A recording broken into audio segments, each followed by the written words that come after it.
L'extrait que je vais vous lire est tiré du roman « Je t'attendrai au pied de la Fenice », écrit par José Langlois. Le chapitre s'intitule « L'homme que la mort avait oublié ». Il était une fois un homme qui vivait dans une région verdoyante et passait le plus clair de son temps à écrire. Ce singulier personnage travaillait le plus souvent dans son lit, car, disait-il, lorsqu'on le lui demandait, il ne voulait utiliser ses forces que pour manier la plume. Cet homme, donc, était écrivain, et il était aussi talentueux que le plus talentueux des écrivains qui aient séjourné sur la terre avant lui.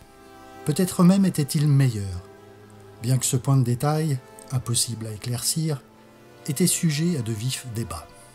Cependant, pour vous donner un exemple de sa valeur, et considérant qu'ils aient pu se rencontrer, Homère l'eût traité en égal. Platon aurait pris conseil auprès de lui, et Cervantes aurait loué la sensibilité de son esprit chevaleresque. Comme ses illustres prédécesseurs, cet homme remarquable avait dédié son existence à l'élaboration de son œuvre. Pour bien comprendre l'ampleur de son travail, il est nécessaire de savoir que sa pensée s'étendait sur de nombreux et épais volumes, à l'intérieur desquels s'analysaient toutes les subtilités de la nature humaine, et ce, dans un style et une langue encore inconnus à ce jour. C'était le labeur de toute une vie, et l'écrivain n'eut de cesse d'en peaufiner chacune des parties. Toutes ses forces contribuèrent à cet effort, et le résultat en fut sans égal et sans précédent. Une fois que cela fut fait, il décida qu'il était temps pour lui de s'en aller. Dans son esprit, de s'en aller voulait dire mourir. Mais il avait trop de pudeur et de délicatesse pour employer un mot aussi grossier. Aussi, disait-il, de s'en aller. Et tout le monde comprenait. L'écrivain n'était pas triste en disant cela. Sa vie avait été utile, fructueuse même, et bien remplie. Il avait percé bon nombre de mystères, et ses livres serviraient l'humanité après lui. Que pouvait-il faire de plus qu'il n'ait déjà fait? Vraiment, il ne voyait pas. Et puis son grand œuvre l'avait épuisé. Il méritait de se reposer. Oui, il méritait le repos éternel, cette récompense du héros. Néanmoins, c'était un artiste. Il est nécessaire ici de le souligner. C'était un artiste donc, et bien qu'il fût l'homme le plus affable, le plus gentil et le plus aimable qui soit, il avait un peu de vanité. Oh, pas grand-chose, mais de la vanité quand même. Qui oserait lui reprocher cet accès de coquetterie? Personne. Aussi, le laissa-t-on faire à son goût. Sa lubie était qu'il refusait de mourir sur son lieu de naissance, comme cela se pratiquait en ce temps-là. Traditionnellement, à ces époques, le caveau était prêt en même temps que le berceau, et l'on glissait tranquillement de l'un vers l'autre, sans se poser de questions. Mais pas cette fois. Cette fois, l'écrivain y dérogea. « Certainement pas, tempêtait-il. J'ai bien mérité, pour mon trépas, un lieu qui soit digne de la grandeur de mon œuvre. » Ce en quoi il voulait dire « digne de ma grandeur à moi ». Voilà pourquoi, après avoir consulté son atlas et hésité entre plusieurs villes, il choisit Venise comme terme à ses tribulations. Ce qui était un bon choix. Il pensait, et il y avait beaucoup de bon sens dans ce raisonnement, que Venise était l'endroit au monde où l'art se mêlait le mieux à la décrépitude. En effet, aussi incroyable que cela puisse paraître, Venise se dégrade en continuité sans que ses charmes n'en pâtissent jamais. La cité est la preuve que la vieillesse n'est jamais aussi élégante que quand on la laisse suivre son cours. Sa décision prise, l'écrivain fit ses valises, dit au revoir à ses proches qui le pleurèrent beaucoup et quitta les régions verdoyantes de son passage sur terre. Il s'en alla sans regret, sans un regard vers le passé. À tous ceux qui se demandent comment on arrive à un tel détachement, qu'ils comprennent que, dans son esprit, sa tâche était accomplie. Après des semaines de voyage, en calèche d'abord, et puis en train, qui usèrent sa santé et le fatiguèrent beaucoup, ce qui lui procurait une grande joie car il se persuadait qu'ainsi, la mort ne tarderait pas à le recevoir. Il rejoignit Venise. La Sérénissime était telle que son imagination l'avait fantasmée. Féerique, joyeuse, démoniaque, belle et décadente. L'écrivain n'en revenait pas. Comment ce marécage pouvait-il supporter le poids de ces édifices, les plus formidables et les plus baroques qu'il ait jamais vus, les plus branlants aussi, les bâtiments penchés, il ne sombrait pas. L'eau mordait dans la pierre. Elle n'en était pas moins solide.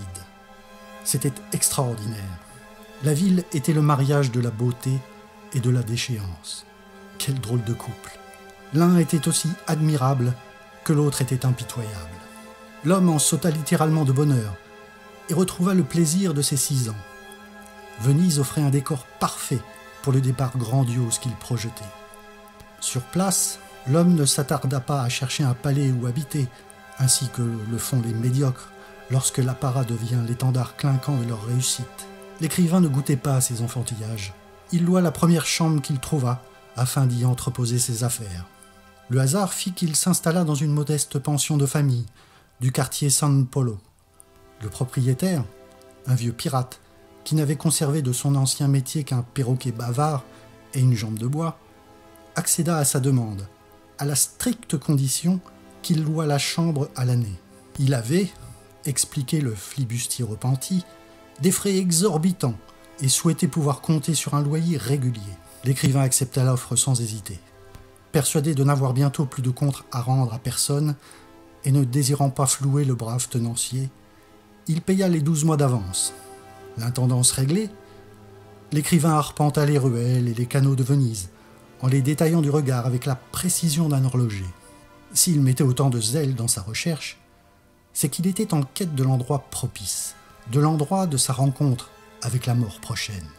Sachant cela, on comprend mieux pourquoi il ne voulait pas se tromper. Il le trouva dans le quartier San Marco, ce lieu de tant de convoitises, à 2 pas du théâtre, de la Fenice, à la terrasse d'un simple café. Le jour même de son arrivée, il s'assit donc à l'une des tables de la terrasse de ce simple café, commanda un verre de vin rouge à la patronne, une italienne à la visage de Madone, et attendit. Il attendit avec la détermination butée de celui qui est en avance à un rendez-vous, mais craint tout de même de le rater. Il attendit que la mort vienne le chercher. Elle ne vint pas le premier jour. Alors il revint le lendemain, puis le surlendemain, et tous les jours suivants. Et il attendait encore, et toujours. Il attendit ainsi durant 90 années.